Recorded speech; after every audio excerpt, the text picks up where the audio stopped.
28 novembre 2016. J'ai eu le téléphone des agents de la faune vers 15h30 me disant qu'ils étaient chez moi et qu'ils savaient que j'avais un cerf en captivité. Puis on n'a pas le droit de garder les cerfs de Virginie. C'est un animal sauvage. Donc, ils m'ont carrément dit, ben t'as le choix, tu nous laisses partir avec ou sinon on part quand même avec. Fait que j'ai appelé les journalistes de la région pour qu'ils puissent être chez nous avant moi. Fait que les agents n'étaient pas bien contents. Quand ils sont partis le soir avec moi, c'était un arrache-cœur, hein, parce qu'on l'avait depuis qu'elle avait 4-5 jours à peu près. Et elle avait à l'époque 4 ans et demi. Elle vient d'avoir 6 ans au mois de mai. Le lendemain matin, j'ai contacté son bureau et puis Yves a travaillé fort auprès du ministre Blanchet. Le lendemain, Yves, c'est ça, est allé plus haut au ministre directement de la faune. Et puis là, ça s'est mis à débouler et on a eu des pétitions. On a monté une pétition. On en a eu 2 autres de gens qu'on connaît absolument pas. Ça a fait boule de neige. On a eu tellement de gens. Plus de 65 000 personnes ont signé la pétition.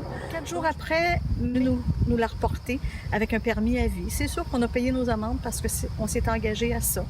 On a respecté ça. Mais ben, elle est toujours avec nous, puis ça fait partie de la famille. Elle a un nouveau petit frère, un petit labrador brun depuis le mois de juin.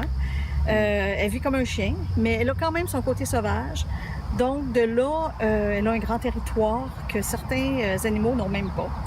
Elle est maintenant elle a près de 5 acres, toutes clôturées pour pas qu'il y ait d'autres bêtes sauvages qui puissent venir, des prédateurs qui puissent venir la voir. Mais elle vit très bien. C'est elle qui décide si elle couche sur son coussin dans le sol ou si elle couche dehors. C'est son choix à elle. Yves connaît sa population, il s'implique énormément pour ces gens.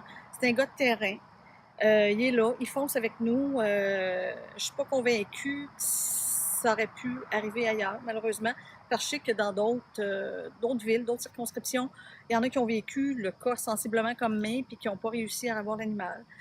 C'est sûr qu'il a travaillé fort, mais vous savez, quand on a la population aussi en arrière de nous, puis qu'on a les médias en arrière de nous, ça aide énormément. Tu nous as aidés au maximum. On ne pouvait pas en attendre moins de toi. Tu es toujours là.